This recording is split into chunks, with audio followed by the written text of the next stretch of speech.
Coba tebak, kita lagi di mana? Bali? Bukan. Lombok? Salah. Kita lagi ada di Jogja, fams. Bangunan unik ini ternyata resort loh. Kalau mau traveling ke Jogja, Laluna Resort bisa jadi pilihan. Lokasinya di Jalan Palagan, Sleman, Yogyakarta. Di sini sentuhan bohemian style terasa banget, fams. Di area lobi, interiornya rame banget sama aneka warna dan banyak ilustrasi gambar yang bisa nimbulin kesan eksentrik. Yang bikin terkesima, nuansa alamnya keren abis. Dijamin adem dan sejuk banget.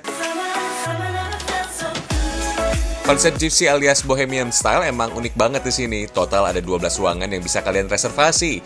Semua tipe kamar kompak didesain ala rumah panggung. Konsep ini mirip banget sama model resort yang ada di Pulau Bali, fams. Karena keberadaan kolam renang sampai mini gazebo berada di tepian kolam.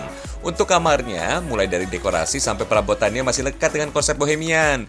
Fasilitasnya juga nggak jauh beda dengan hotel bintang 5. Ada double bed, TV, lemari, sampai jacuzzi. Asyik nggak tuh?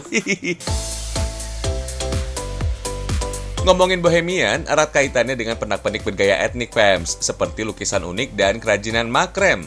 Teknik simpul tali digunakan dalam pembuatan produk makrem, mulai dari simpul dowel atau simpul kunci, simpul garapan atau pelilitan tali, sampai simpul kotak atau square knot.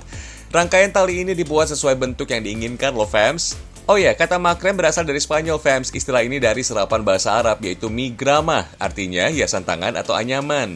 Di Indonesia, kerajinan ini mulai dilirik sekitar 3 tahun belakangan. Daya tarik kerajinan ini terlihat dari kombinasi warna tali. Pengrajin makrem ada di desa Sukoraja Lor, Purwokerto, Jawa Tengah. Soal harga, kerajinan ini murah kok, mulai dari Rp15.000 sampai dengan Rp12.000 saja. Balik lagi ke Bohemian Resort ya. Sebelum berendam sambil rebahan, isi amunisi dulu, fams. Kali ini kita bikin grilled red tuna. Tuna yang dipakai nggak tanggung-tanggung, beratnya 180 gram.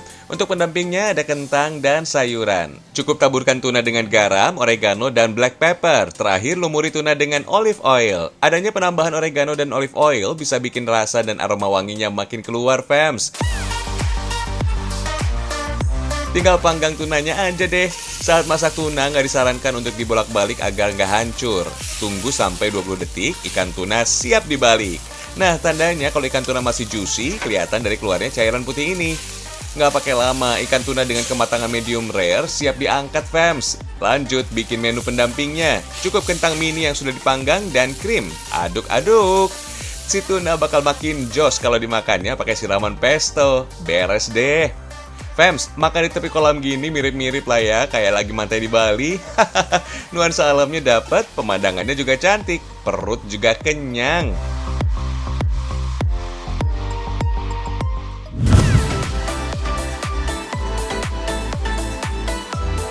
Sebagai negara yang kaya akan keragaman budaya dan kesenian, Indonesia punya kerajinan tangan yang mendunia. Masing-masing kerajinan memiliki keunikan dengan menonjolkan budaya Indonesia. Sebut saja kain tenun, fam. Yang bikin wow, kain tenun Endek Bali sempat hadir dalam peragaan busana Spring Summer 2021 pada Pekan Mode Paris Fashion Week 29 September lalu. Sejumlah busana dengan berbagai model tampilkan dengan bahan dasar kain tenun. Bahkan, kain tenun asli Indonesia juga ada yang dipakai sebagai bahan baku dalam brand ternama internasional, fams.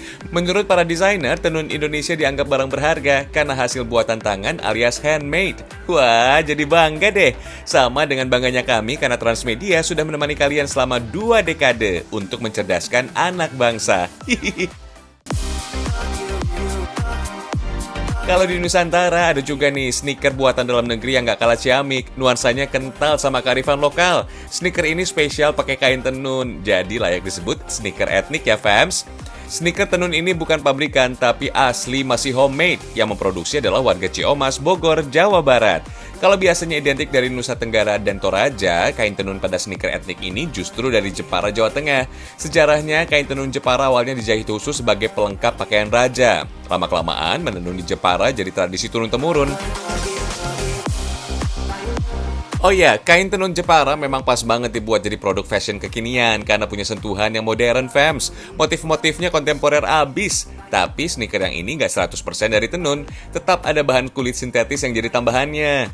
Biarpun cuma industri rumahan, soal kualitas boleh diadu sama produk luar. Salah satu keunggulan kualitasnya lewat proses oven sepatu ini. Dalam suhu 150 derajat Celcius, sol dan pola sepatunya di oven dulu selama 30 menit. Cara ini dilakukan biar makin lengket olesan lemnya. Karena yang makin lengket itu bisa bikin hubungan jadi makin kuat.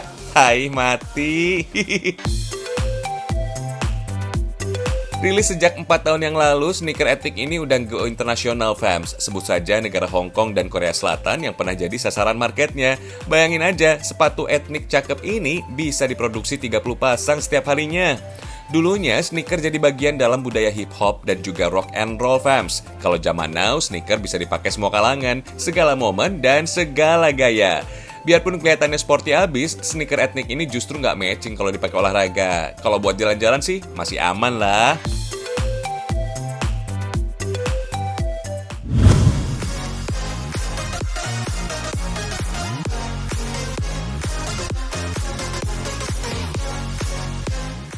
Masih soal kain tenun nih, kalau ke Toraja wajib nih mampir ke Kampung Sa'dan di Toraja Utara. Di sini kalian bisa melihat deretan kios pengrajin tenun plus proses menenun secara tradisional. Semua kain tenun Toraja yang dijajakan di sini 100% berasal dari alat tenun bukan mesin. Bahkan nenek berusia 89 tahun ini masih setia loh sama alat pintal yang bernama unuran. Kapas-kapas inilah yang akan dipintal secara manual sebagai bahan baku pembuatan benang. Satu lagi nih, keunggulan dari tenun Toraja. Warna-warna cantik yang dihasilkan dari setiap tenunnya berasal dari pewarna alami, seperti dari kulit kayu, tanah, sampai kunyit fams. Nggak cuma itu, kain tenun ternyata erat kaitannya sama tradisi masyarakat Toraja. Kain tenun ini selalu dipakai masyarakat Toraja, baik dalam acara sukacita atau rambu tuka hingga acara duka cita atau rambu solo. Di tangan generasi milenials, kain tenun Toraja bisa dikreasikan jadi beragam produk fashion. Di bawah bendera tenun.id, anak-anak muda di kota Makassar ini justru semangat menciptakan desain produk kekinian dari tenun Toraja. Nggak sedikit inspirasi desain produknya berasal dari kearifan lokal, baik di Toraja atau di kota Makassar. Kayak tas sesean ini fams. Nama sesean diambil dari nama sebuah gunung di tanah Toraja. Lantaran bentuk gunung yang menyerupai segitiga, maka tas sesean ini juga bisa dilipat dari segitiga. Istilah kerennya sih foldable backpack gitu. Menjamurnya industri kreatif di kalangan anak muda nggak sedikit juga fans yang mengusung konsep sociopreneurship. Jadi nggak sekedar menciptakan produk, tapi juga ikut memberdayakan masyarakat sekitar. Makanya si tenun ini memberdayakan penyandang tunarungu untuk produktif membuat karya. Tenang, ada juru bahasa isyarat yang akan mendampingi teman tuli saat membuat produk agar para pengrajin menjadi paham. Mulai dari proses buat pola, menjahit, sampai jadi produk fashion, semuanya dilakukan oleh mereka.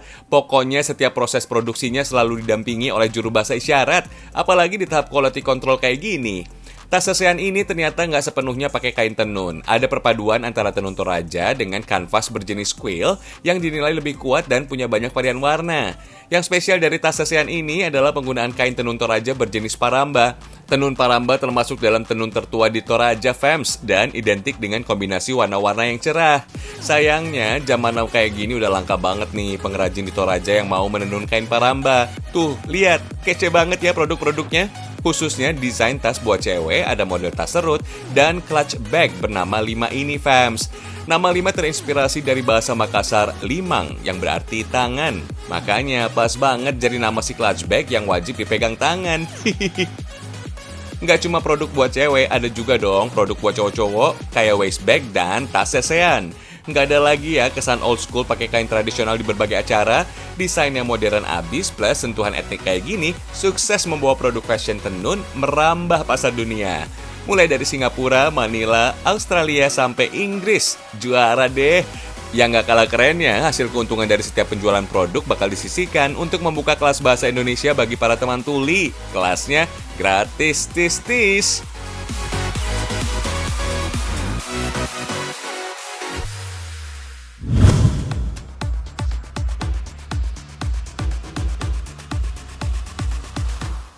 Setuju dong fam, salah satu agenda wajib ketika datang ke suatu tempat adalah berburu jajanan khasnya. Di Kabupaten Pekalongan dan Batang ada referensi jajanan dengan cita rasanya yang melegenda. Ini loh, serabi kali beluk. Bagi masyarakat Batang, serabi kali beluk cemilan yang sudah dikenal sejak puluhan tahun lalu. Rasanya manis, gurih, memiliki tekstur renyah di luar dan lembut di dalamnya. Berbeda dengan serabi di Jawa Barat atau daerah lain, serabi Kalibeluk khas Batang ini memiliki ukuran besar dengan ketebalan 5 cm. Kudapan ini cocok disantap saat santai. Dinamakan serabi Kalibeluk karena makanan ini berasal dari Desa Kalibeluk, Kecamatan Warung Asem, Kabupaten Batang. Bagi warga Kalibeluk, membuat serabi adalah usaha tradisional warisan nenek moyang. Sejak tahun 40-an, resep serabi Kalibeluk hanya diwariskan oleh keluarga dari generasi ke generasi. Bahkan, resep yang dipertahankan kini dikelola oleh generasi keempat, yaitu Mbak Kasrolia. Menurut mereka, selain keturunan keluarga besar nggak akan berhasil mengolah serabi satu ini, fams. Dalam pembuatan kudapan ini, tepung beras harus ditumbuk secara tradisional. Tepung beras yang baru ditumbuk dipercaya bisa membuat rasa serabi semakin enak. Proses menumbukan dilakukan dengan alat modifikasi kayu yang dialiri tenaga listrik. Setelah ditumbuk, ayak tepung untuk menghasilkan tekstur yang lebih halus. Lanjut, tepung beras dicampur kelapa, garam, dan air. Aduk rata dan beri tambahan gula aren cair. Ini sambil dizanis ya, Bu, ya. Tinggal masak ke dalam loyang, fams. Caranya, tuang adonan tepung beras original, disusul adonan serabi. Fungsi adonan pertama ini agar bagian inti serabi nggak gosong, fams. Masak sekitar 5 menit sampai adonan mengembang. Jangan lupa balik dan serabi siap diangkat. Fams, cetakan serabi Kalibeluk ini dibuat dari tanah liat dengan bentuk yang lebih dalam. Jenis kayu pembakaran memakai kayu kopi karena memiliki aroma khas, suhu panas yang stabil, dan asap yang sedikit.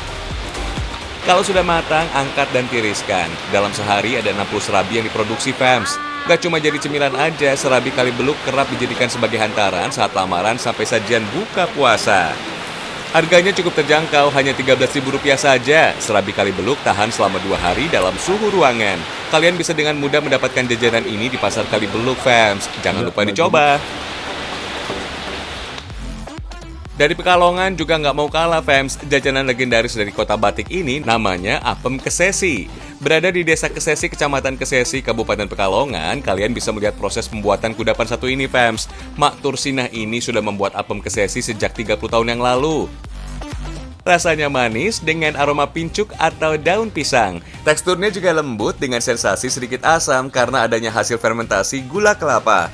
Uniknya, apem kesesi tersaji dalam bentuk mini, fams. Jadi nggak cukup satu menyantapnya, pingin nambah terus. Kudapan ini juga banyak disantap saat sarapan. Fams, dalam filosofi Jawa, kue apem menjadi simbol pengampunan. Makanya, kue apem sering hadir dalam berbagai acara syukuran menyambut bulan puasa hingga kematian.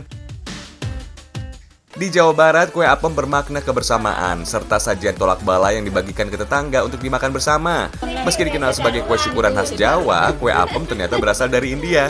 Di India sana, kue ini disebut apem, hampir sama penyebutannya di Indonesia. Kata apem diyakini berasal dari bahasa Arab, yaitu afwan atau afuwun, yang berarti pengampunan. Kemudian orang Jawa menyederhanakan namanya menjadi apem. Lanjut, tuang adonan ke dalam sarang atau bambu beralaskan daun pisang. Kukus deh sampai matang, fams. Proses pengukusan apem ini dilakukan selama 10 menit. Kalau sudah matang, angkat dan angin-anginkan. Dalam sehari setidaknya ada sekitar 1.800 buah apem, fams. Apem kesesi ini biasanya dipasarkan di kawasan pasar tradisional Kesesi, Pekalongan. Per buahnya super murah, mulai dari Rp500 sampai Rp1.000 saja.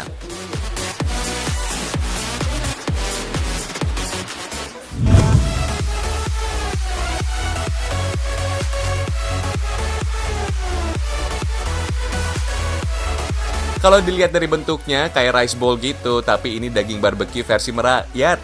Dimaksud merakyat karena harganya yang bersahabat di kantong. Satu mangkoknya cuma 35 ribuan aja dengan daging sapi premium. Ada 4 jenis rasa yang bisa dicoba. Grill beef bowl original, grill beef and egg bowl, grill beef and moza bowl, dan juga pilihan daging ayam. Semua daging ini sudah dimarinasi sehari sebelumnya agar teksturnya jadi empuk dan rasanya lebih nikmat. Nggak cuma ditumis, daging ini juga ditorch agar mendapatkan ciri khas dari teknik barbecue. Lapisan luar yang terkesan menghitam bukan berarti gosong ya, fams, tapi kerak dari bumbu yang terkaramelisasi. Karena mengusung konsep quick barbecue, cara panggang barbeque-nya pun dipercepat. Teknik aslinya bisa sampai lebih dari 10 jam, fams. Suhu yang digunakan juga rendah. Metode ini cukup sulit karena harus konsisten menjaga suhunya. Karena pada dasarnya daging ini sudah matang, jadi tinggal dipanaskan. Ngomong-ngomong soal daging sapi, kebutuhan daging sapi di Indonesia tiap tahun makin tinggi loh. Data dari Kementerian Pertanian tahun 2020 aja angkanya mencapai 600.000 ton. Kalau daging sudah matang, lanjut disajikan di atas nasi. Biar lengkap, bikin telur mata sapi. Ada topping tambahan, keju mozzarella juga. Biar mencair, si mozza di torch. Kalau warnanya sudah berubah kecoklatan, lanjut taburkan biji wijen. Menu di sini ada level pedasnya juga loh, dari 1 sampai 10. Menu pedasnya disebut volcano. Karena berkonsepkan Korean barbecue, di sini ada menu spesial yang bisa kalian cicipi, yaitu bibimbap. Yang suka nonton Korea pasti sudah hafal sama menu yang satu ini. Tapi menu bibimbap di sini sudah diakalin dengan cita rasa Indonesia. Di sini kalian juga bisa pilih beberapa bumbu yang Indonesia banget. Ada serundeng, sambal hijau, dan sambal mata. Kalau gini jadi cita rasa makanan internasional dengan kearifan lokal, fams.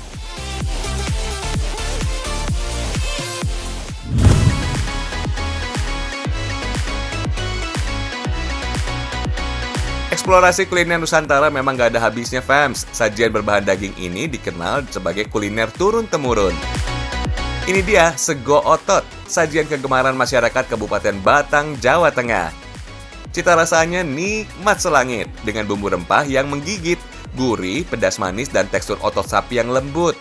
Di Kabupaten Batang, sego otot disajikan sehari-hari.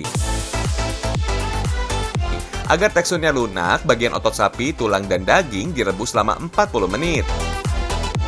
Jangan lupa siapkan bumbu dan santan agar rasa masakan lebih gurih.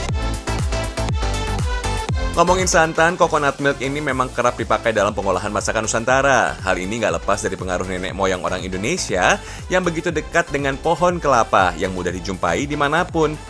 Ditambah kedatangan bangsa lain ke Indonesia untuk berdagang rempah, akhirnya terjadi percampuran dengan baik antara rempah dan santan kelapa. Dari situlah muncul aneka kuliner dengan santan termasuk sego otot ini, fams. Sego otot ini cocok disantap oleh kalian yang nggak doyan makan pedas karena rasanya cenderung manis. Mantap!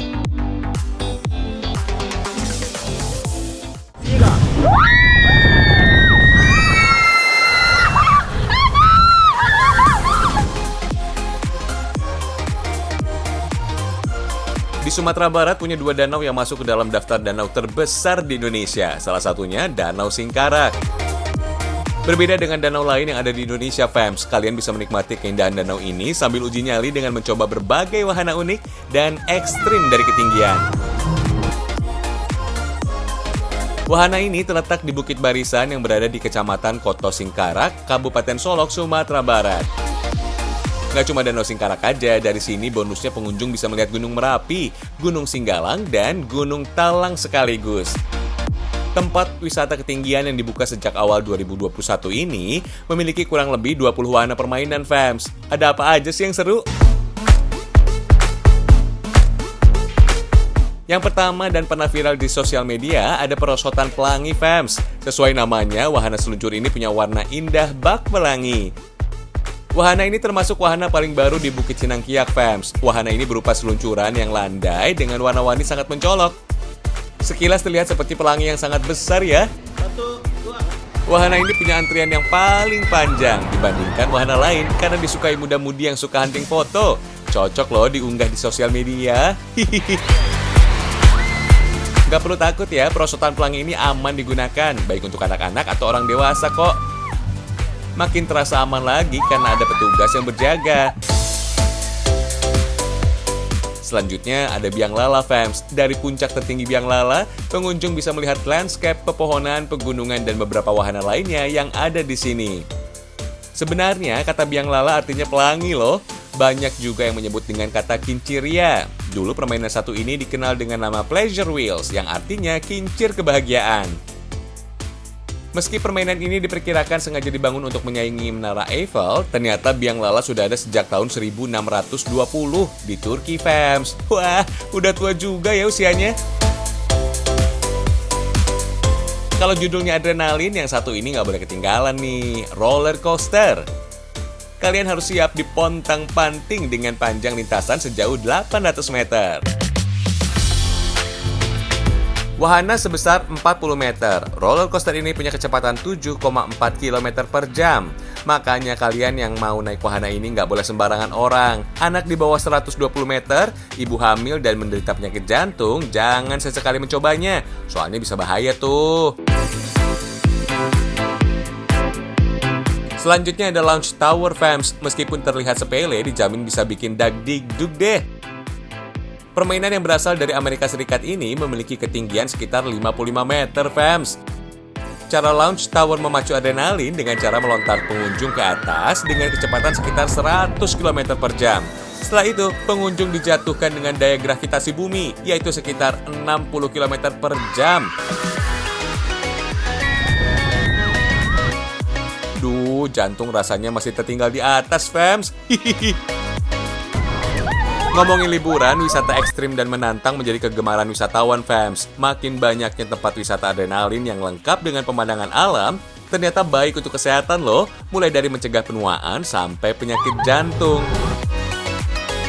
Terakhir, agak wolos-wolos dikit, fams. Berbeda dengan permainan sebelumnya, permainan yang satu ini pengunjung seperti diajak bermain terbang di kursi ayunan. Tapi jangan senang dulu, kalau kecepatannya ditambah sedikit, badan saat bermain bisa berbelok hingga 90 derajat. Hihihi, seru banget ya liburannya.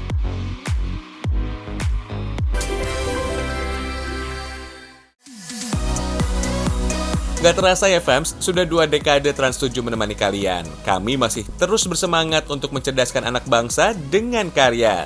Di usianya ke-20 tahun, kreasi terbaik kami akan terus menyala. Selamat ulang tahun Transmedia. Saksikan Ragam Indonesia karena Indonesia istimewa. Sampai jumpa.